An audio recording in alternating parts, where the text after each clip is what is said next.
고난주간 금요일 새벽기도회를 시작하겠습니다.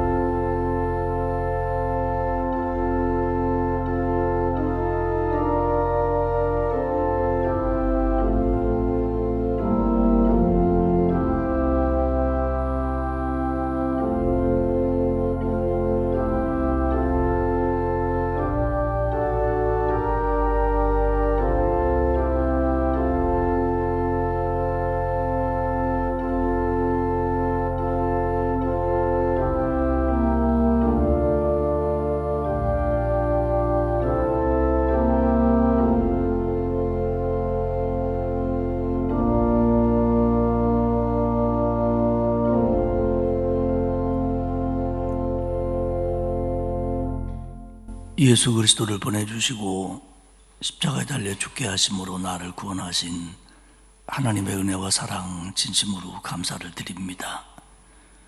이 새벽에도 깨어있게 하시고 하나님 앞에 머리를 조아리며 예배케 하시니 감사합니다. 하나님의 크신 은혜가 오늘도 우리 안에 가득하게 하옵소서. 예수님의 이름으로 기원하옵나이다. 아멘. 144장 찬송하겠습니다. 이 찬송 부르고 김승호 장로님 기도하시겠습니다.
하나님 아버지 감사합니다. 지난밤도 주님의 날개 아래 보호하여 주셨다가 오늘 이 새벽 저희들의 몸을 깨워주시고 주님 앞에 나와 예배드릴 수 있도록 인도하여 주심에 감사를 드립니다. 하나님 아버지, 오늘은 성금요일입니다. 예수님께서 친히 이 세상 모두가 치유를 위한 노뱀을 볼 수 있도록 골고다에 세우신 십자가에 높이 달리신 날입니다. 간절히 바라옵고나옵기는 고난당하신 십자가에서 돌아가심으로 저희들을 구원하여 주신 우리 구주 예수님께 감사와 찬양과 영광 드리는 성금요일이 되게 하여 주시옵소서. 사랑이 많으신 하나님 아버지, 저희들이 무엇으로 주님의 거룩하신 십자가 그 크신 사랑과 은혜를 표현할 수가 있겠습니까?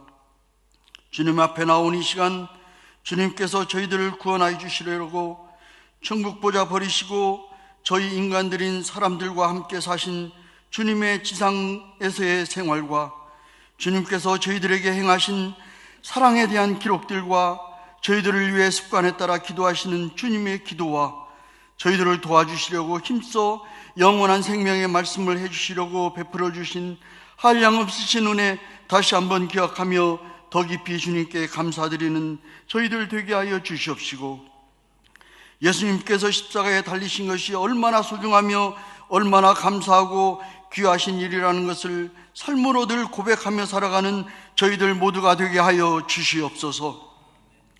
전지전능하신 하나님 아버지, 육신의 연약함으로 나오지 못하는 성도들이 많이 있습니다.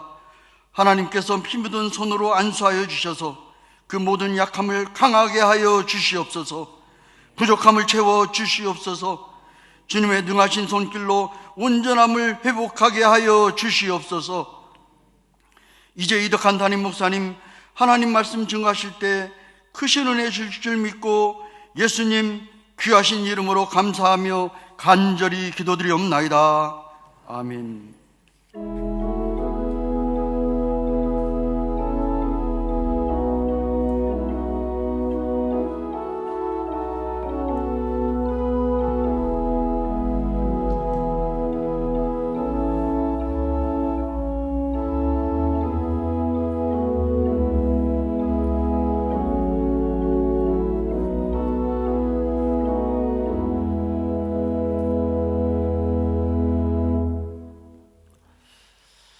하나님의 말씀 마가복음 15장 1절에서 5절까지의 말씀입니다.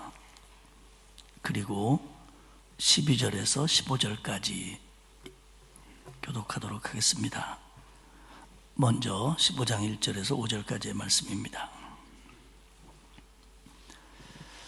새벽에 대제사장들이 즉시 장로들과 서기관들 곧 온 공회와 더불어 의논하고 예수를 결박하여 끌고 가서 빌라도에게 넘겨주니, 빌라도가 묻되 내가 유대인의 왕이냐? 예수께서 대답하여 이르시되 내 말이 옳도다 하시매 대제사장들이 여러 가지로 고발하는지라.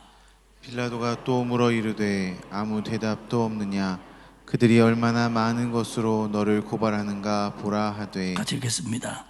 예수께서 다시 아무 말씀으로도 대답하지 아니하시니 빌라도가 놀랍게 여기더라. 12절입니다. 빌라도가 또 대답하여 이르되 그러면 너희 유대인의 왕이라 하는 일을 내가 어떻게 하랴? 그들이 다시 소리 지르되 그를 십자가에 못 박게 하소서. 빌라도가 이르되 어찌미냐? 무슨 악한 일을 하였느냐 하니 더욱 소리 지르되 십자가에 못 박게 하소서 하는지라. 빌라도가 무리에게 만족을 주고자 하여 바라바는 놓아주고 예수는 채찍질하고 십자가에 못 박히게 넘겨주니라. 아멘.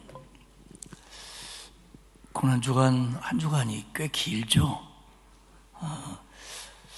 하지만 이 새벽마다 하나님 앞에 깨어있는 모습을 하나님께서 기뻐 받으셨을 줄을 저는 확실히 믿습니다. 오늘은 고난금요일이고요. 오늘 저녁에는 성찬식을 받도록 하겠습니다. 여러분들 고난주간의 클라이막스는 금요일 밤입니다. 꼭 참여하셔서 주님이 주신 은혜를 나눌 수 있기를 바라고요. 내일은 새벽 기도회를 모이지 않고요. 주일 새벽은 부활절 새벽 기도회로 모이도록 그렇게 하겠습니다. 꼭 한두 명씩 토요일 날 교회 오셔갖고 문을 두드리고 뭐 그러는 분이 있다고 들었어요. 근데 해마다 그분이 다르다는 거예요. 그러니까 혹시 내일 여러분이 나올지도 모릅니다. 정신 바짝 차리시길 바랍니다. 목요일 저녁에 겟세마네에서 간절한 기도를 하시고 이제 대제사장과 서기관과 장로들이 보낸 무리들에 의해서 예수님이 붙잡히십니다. 그들은 예수님을 잡으러 오면서 무장을 하고 옵니다. 검을 들었고 몽치를 들고 왔는데 그때 앞장서서 그들을 끌고 온 사람이 가룟 유다였습니다. 그러니까 여러분, 우리가 가룟 유다가 그렇게 큰 돈이 아닌 돈을 받고 예수님을 팔았다라는 개념을 마치 우리가 어떤 사람을 종으로 다른 사람에게 팔면 어쩔 수 없이 팔려가야 된다, 그런 개념으로 이해하시면 안 됩니다. 가룟 유다가 한 일은 예수님이 어디 계시며 그 시간에 예수님을 따르는 무리들이 많지 않고 너희들이 잡으려고만 하면 체포할 수 있다라고 하는 정보 제공을 하고 장소로 이끌어간 값입니다. 사실 성경을 쭉 읽어보면 대제사장, 서기관, 백성들의 장로로 불리우는 산헤드린을 중심으로 한 유대 지도자들은 예수님을 잡고 죽이는 일을 이 6월절 기간에는 하지 않으려고 했습니다. 왜냐하면 할 수 없을 거라고 생각한 거예요. 그 예루살렘에 입성하는 모습이나 주님께 붙어 다니는 사람들을 볼 때 지금 괜히 건드렸다가는 오히려 자기들이 역공을 당할 수 있다, 그런 생각을 했기 때문에 적어도 이 6월절 기간에는 예수님에게 공격하지 않으려고 했습니다. 근데 가룟 유다가 그들에게 가서 할 수 있다, 주변에 사람이 없다, 이 시간이 적절하고 여기가 좋다, 이런 것들을 제공하고 그 대가를 받았고, 그리고 그가 직접 사람들을 이끌고 정확하게 예수님에게 데려왔다는 겁니다. 그래서 예수님은 14장 49절에서 이렇게 말씀하십니다. 내가 날마다 너희와 함께 성전에 있으면서 가르쳤으되 너희는 나를 잡지 아니하였도다. 그러나 이는 성경을 이루려 함이니라 하시더라. 내가 성전에서 너희들하고 토론할 때, 너희들을 가르칠 때 얼마든지 나를 잡을 기회가 있었잖냐. 그런데 왜 너희들은 그때 나를 잡지 않고 이 한밤중에 성 밖으로 나를 잡으러 왔느냐라는 문입니다. 뻔한 얘기죠. 더 편리하게 잡을 수 있는 장소와 시간이 있었지만 체포할 만한 정당한 근거가 없었고, 계속 말씀드리는 것처럼 예수님을 향한 민심 때문에 예수님을 보는 앞에서 잡을 수가 없었다는 겁니다. 그렇기 때문에 예수님을 체포하는 일은 갑작스럽게 그들에게 결정이 된 거고, 그리고 산헤드린의 유대 공의회의 공식 허락하에 그들의 주도로 은밀하게 이 일이 이루어지고 있는 겁니다. 그리고 그들 생각은 예수님을 잡기만 한다면 죄는 어떻게든지 만들면 된다라는 그런 생각이었습니다. 제자들 입장에서는 갑작스러운 일을 당하는 겁니다. 이렇게 될 줄은 몰랐습니다. 예수님이 체포되자 제자들은 다 예수님을 버리고 도망을 갑니다. 예수님이 십자가에 대한 이해도 안 돼 있고, 그리고 준비도 되어 있지 않았습니다. 예수님은 밤중에 체포되어 이제는 공의회로 신문을 받습니다. 53절에 보면 그들이 예수를 끌고 대제사장에게로 가서 대제사장들과 장로들과 서기관들이 다 모이더라. 물론 어느 해구 대제사장은 한 명입니다. 그러나 성경에 보면 대제사장들이라는 표현을 씁니다. 이거는 전직 대제사장들까지 예우 차원에서 이렇게 불렀고, 유대의 종교 지도자들 전부가 대들어서 이 일을 하고 있다라는 얘기가 됩니다. 그런데 54절에 보면 이 일이 첫 번째 산헤드린에 의한 신문이 대제사장의 집에서, 뜰에서 이루어집니다.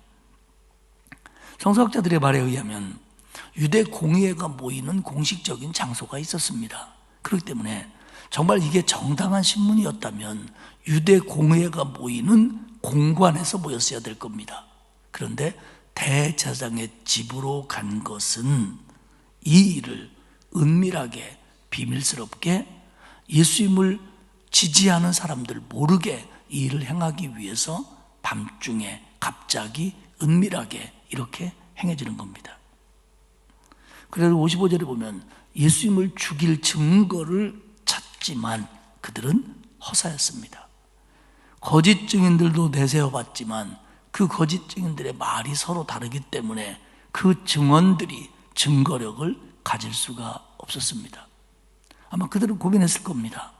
어쨌든 예수님을 죽일 수 있는 명분을 만들어야 되고, 그리고 자기들이 죽인다는 걸 결정하지 못하고 결국 그 당시 유대 총독이었던 빌라도가 사형을 선언해 줘야 되는데, 그러기 위한 죄들이 있어야 되는데, 이거 뭐 증언도 시원치 않고 증거도 없고, 그러니까 자기들의 생각이 자꾸 제자리를 도는 겁니다.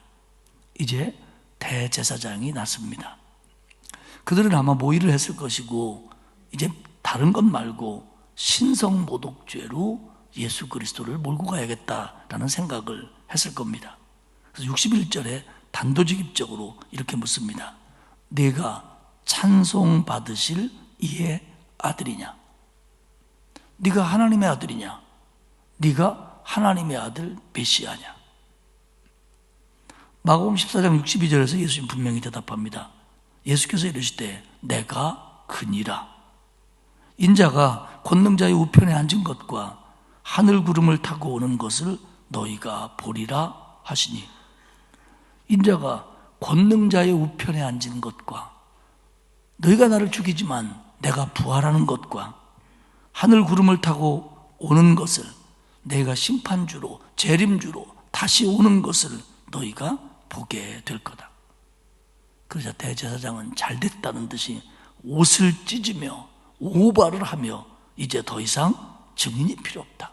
우리가 다 들었다. 저가 지금 하나님의 아들이라고 하나님을 모독하고 있지 않냐?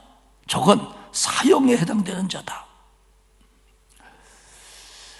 유대인의 신앙에 있어서 가장 큰 죄는 하나님을 모독하는 죄입니다. 레위기에는 하나님을 모독하고 모욕하는 자는 죽여야 된다라고 법이 되어 있습니다. 레위기 24장 15절과 16절에 보면 하나님을 저주하면, 여호와의 이름을 모욕하면 돌로 쳐라, 죽여라, 이렇게 되어 있습니다. 근데 하나님의 아들이 아닌 사람이 지가 하나님의 아들이라고 말했으니까 이건 하나님의 이름을 모독한 거다. 그러니 저건 죽여야 된다. 이들이 만들어낸 죄입니다. 예수 그리스도는 이 땅에 오신 하나님의 아들입니다. 하나님의 아들이 하나님의 아들이라고 하는 것이 죄가 될 수 없지만, 하나님의 아들이 아니라고 믿는 사람들은, 하나님의 아들이 아닌 자가 하나님의 아들이라고 하는 것보다 유대인에게 있어서 더 신성을 모독하는 죄는 없었습니다. 그자 그들은 예수에게 침을 뱉습니다. 증오와 분노의 표현입니다. 어떻게 하나님을 모독하냐고 침을 뱉습니다. 그리고는 네가 선지자라면 한번 맞춰보라고 눈을 가리고 주먹으로 때립니다. 누가 때렸나 알아보라는 거죠. 그리고는 손바닥으로 때립니다. 이때 베드로는 다른 제자들하고는 조금 달리 대제사장의 집 가야바의 뜰까지 따라갔고 멀찍이 불을 쬐입니다. 한 여종이 와서 말합니다. 당신도 나사렛 예수와 함께 있었죠? 내가 본 것 같은데요? 베드로가 부인합니다. 무슨 말을 하는지 모르겠다고. 그리고 조금 불편하니까 자리를 옮깁니다. 또 따라와서 얘기합니다. 이 일이 3번이나 반복됩니다. 14장 71절에 의하면 베드로가 저주하여 맹세하되 나는 너희가 말하는 이 사람을 알지 못하노라. 베드로가 이렇게까지 부인할 이유가 없었을 텐데, 그랬던 이유는 자기 살자는 거죠. 이 말이 무슨 뜻이냐면 이렇게 이런 뜻이에요. 내가 저 예수를 안다면 하나님이 나를 저주해도 좋다, 이런 의미예요. 그러니까 예수님을 모른다는 걸 강력하게 부인하기 위해서 내가 예수님을 안다면 천벌을 받아도 좋다, 이 얘기입니다. 나는 모른다. 이제 자기 살자는 거죠. 3년이나 예수님을 따랐던 제자가 주님을 위해서 죽겠노라고 큰 소리 쳤던 베드로가 하나님을 걸고 예수님을 모른다고 맹세까지 합니다. 예수님의 귀에 들렸어요. 사랑하는 여러분, 저는 이 사실이 참 예수님으로서 이게 용서가 될 수 있을까? 인간이라면, 우리라면. 내가 지금 잡혀서 이렇게 되고 있는데 나하고 둘도 없는 친구가 나하고 이 길을 걷겠다고 맹세했던 사람이 저 살자고 나를 배신한다면 과연 이게 용납이 될까? 그래요. 용서는 할 수 있었다고 그래요. 그를 다시 똑같게 여기며 제자로 삼아줄 수가 있을까? 갈릴리까지 찾아가셔서 다시 한번 사랑으로 확인하고 내 양을 먹이라고까지 그렇게까지 하실 수 있을까? 예수님은 하십니다. 이게 예수님의 사랑이에요. 그러면 우리는 많이 다르냐? 모양이 다를 뿐이고 정도가 다를 뿐이고 농도가 다를 뿐이지 우리도 수없이 이렇게까지 대놓고 부인을 하지 않는다고 할지라도 주님이 원하지 않는 생각과 길과 행동들을 할 때가 그 작은 일들이 얼마나 많습니까? 그런데 감사한 것은 주님이 들으시면서도 보시면서도 아시면서도 우리를 용서하신다는 겁니다. 할렐루야. 그리고 우리에게 또 기회를 주시고 또 기회를 주시고 또 기회를 주신다는 겁니다. 이게 주님의 사랑입니다. 예수님의 말씀처럼 베드로가 부인한 다음에 닭이 울립니다. 베드로가 큰 소리 칠 때 예수님 말씀하셨죠. 네가 닭이 2번 울기 전에 나를 3번 부인하리라. 그날 밤에 닭도 울었고 베드로도 울었습니다. 그리고 이제 그들은 됐다라는 생각으로 예수님을 공식적인 재판으로 옮깁니다. 다시 말해서 총독 앞으로 보내는 거죠. 이 공의회는 아마 밤에 소집되어서 새벽까지 이어졌을 것이고 새벽에 빌라도에게 옮겨집니다. 총독 빌라도는 정치꾼입니다. 하지만 성서학자들의 말에 의하면, 유대인의 기록에 의하면 이 일이 있기 얼마 전에 빌라도가 유대인의 종교적인 관습을 거슬린 일이 있었고 그 일로 인해서 유대인의 민심이 빌라도에게서 굉장히 멀어졌다는 겁니다. 그리고 이런 내용들이 로마에 보고가 되었고 그래서 빌라도의 위치는 흔들리고 있었다는 겁니다. 그 다음에 빌라도는 이제 만약에 이런 일들을 제대로 수습하지 못하면 정말 유대에서 총독 일을 계속할 수가 없었을 겁니다. 여러분, 사실 로마가 지배할 때 예루살렘은 굉장히 괜찮은 지역이었습니다. 그래서 예루살렘 총독으로 온 사람들은 승진 케이스고 그들의 앞날이 잘 보장이 되어 있었습니다. 하지만 역사적으로 빌라도는 유대 총독을 마무리한 다음에 그의 정치는 비참하게 나락으로 떨어집니다. 빌라도는 이런 생각들을 머리에 가지고 있었기 때문에 이번 일만큼은 자기들과 파트너십을 가지고 있는 유대인의 공의회, 그래도 유대인들을 이끌어간다고는 그들의 마음에 거스릴 생각은 없었습니다. 그리고 빌라도가 생각할 때 신성모독은 죄가 될 수 없습니다. 로마가 볼 때 하나님의 아들이니 어쩌고 하는 얘기는 그게 사형이나 처벌을 받아야 될 만한 죄가 아니라는 걸 로마는 알고 있습니다. 그리고 그건 그들의 문제지 로마하고는 상관없는 문제라는 겁니다. 그러니까 산헤드린은 예수님을 빌라도에게 고발할 때 저 사람이 하나님의 아들이라고 그랬어, 이 얘기는 그렇게 중요하지 않습니다. 유대인의 왕이라고 그랬다. 가이사에게 세금을 바치지 말라고 그랬다. 민심을 동요시켰다. 이렇게 빌라도가 자극적으로 받아들일 수 있는 얘기만을 하는 겁니다. 그래서 15장 2절에 빌라도가 예수 그리스도에게 단도직입적으로 묻습니다. 네가 유대인의 왕이냐? 너는 네 자신이 유대인의 왕이라고 생각하느냐? 그래서 예수님 말합니다. 네 말이 옳도다. 빌라도의 질문이 무슨 뜻이라는 걸 예수님도 알았고 그 대답을 이렇게 할 때 오는 결과가 뭐라는 것도 예수님은 너무 잘 알고 있습니다. 그러나 부정하지 않습니다. 3절에 보면 대제사장들이 여러 가지로 고발했다고 얘기합니다. 아까 말씀드린 것처럼 백성을 미혹했다, 황제에게 세금을 바치지 말라고 그랬다, 자기가 유대인의 왕이라고 하면서 백성들에게 헛꿈을 심어줬다, 뭐 등등 얘기입니다. 예수님은 자신을 변호하지 않습니다. 빌라도가 놀랍게 여깁니다. 대개 이런 경우 변명을 하거나 부인을 하거나 변호하는 게 맞는데, 그런데 그들 무리가 외칩니다. 그를 십자가에 못 박으소서. 15절입니다. 빌라도가 무리에게 만족을 주고자 하여, 정당한 판결이 아닙니다. 만족을 주고자 하여 바라바는 놓아주고 예수는 채찍질하고 십자가에 못 박히게 넘겨주니라. 만족을 주고자 하여 민심을 얻으려고, 소란을 잠재우려고 예수님을 십자가에 달리게 했다는 겁니다.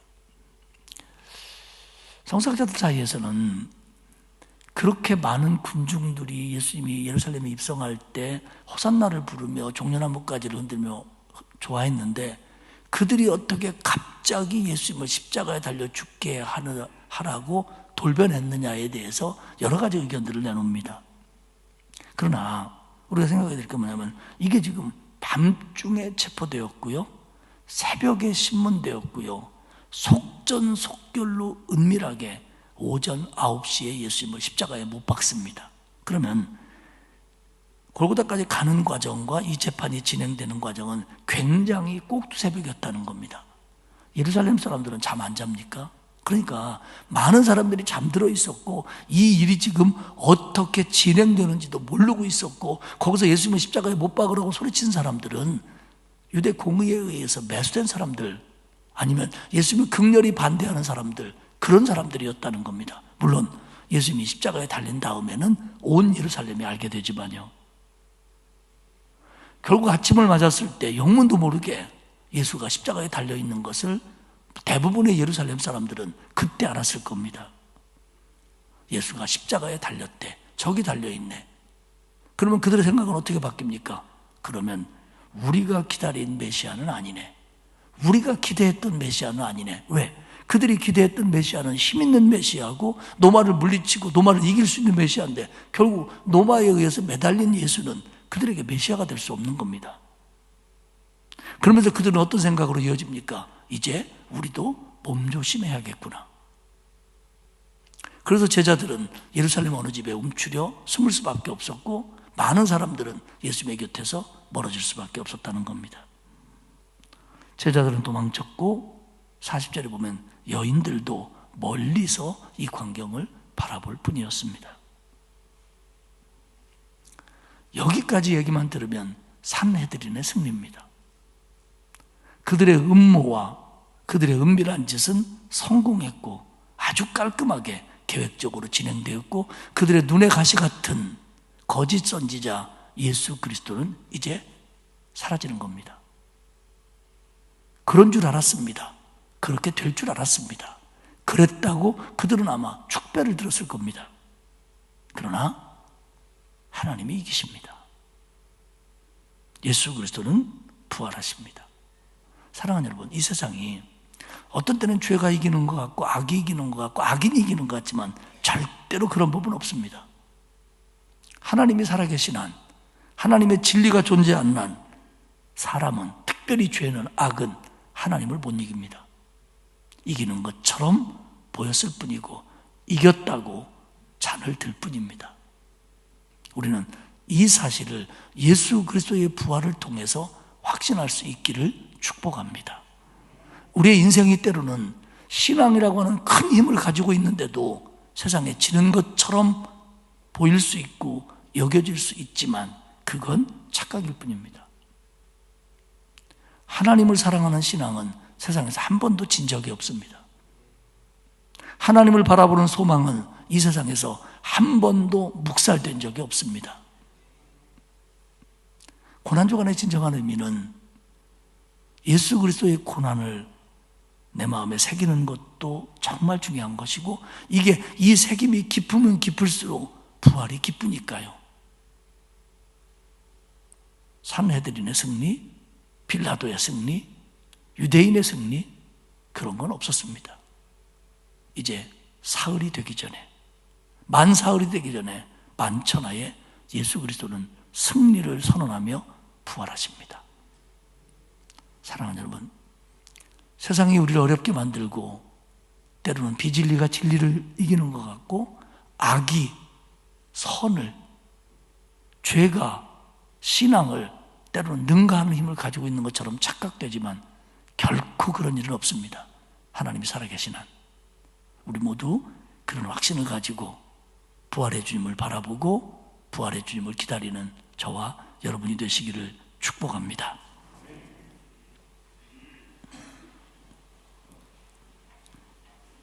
하나님 고맙습니다. 유대인 종교 지도자들이 이긴 것 같고 그들의 계획과 은밀함이 성공한 것 같고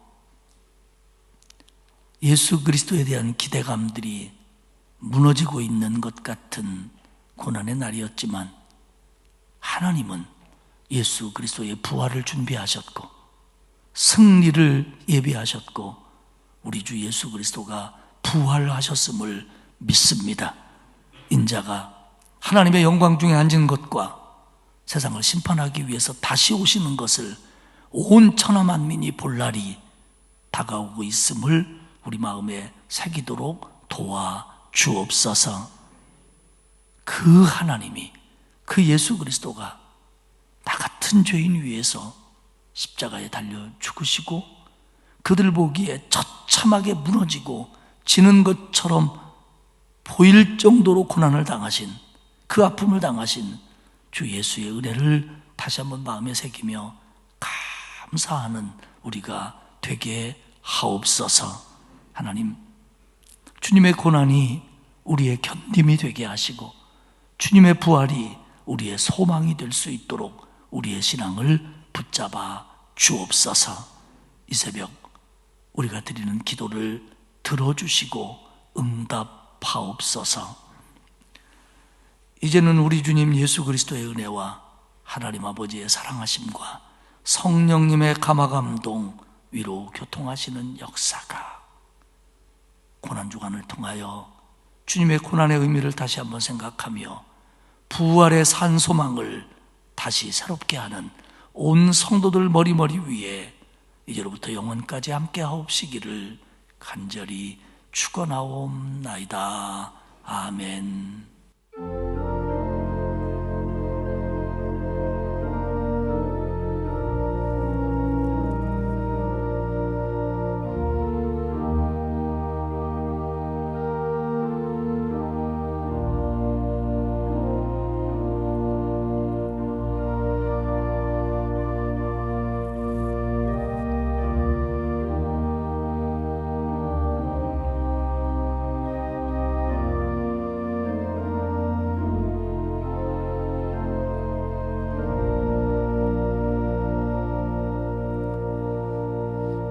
오늘의 말씀을 마음에 새기면서 우리 기도하시다가 자유롭게 귀가하시도록 하겠습니다. 기도합니다.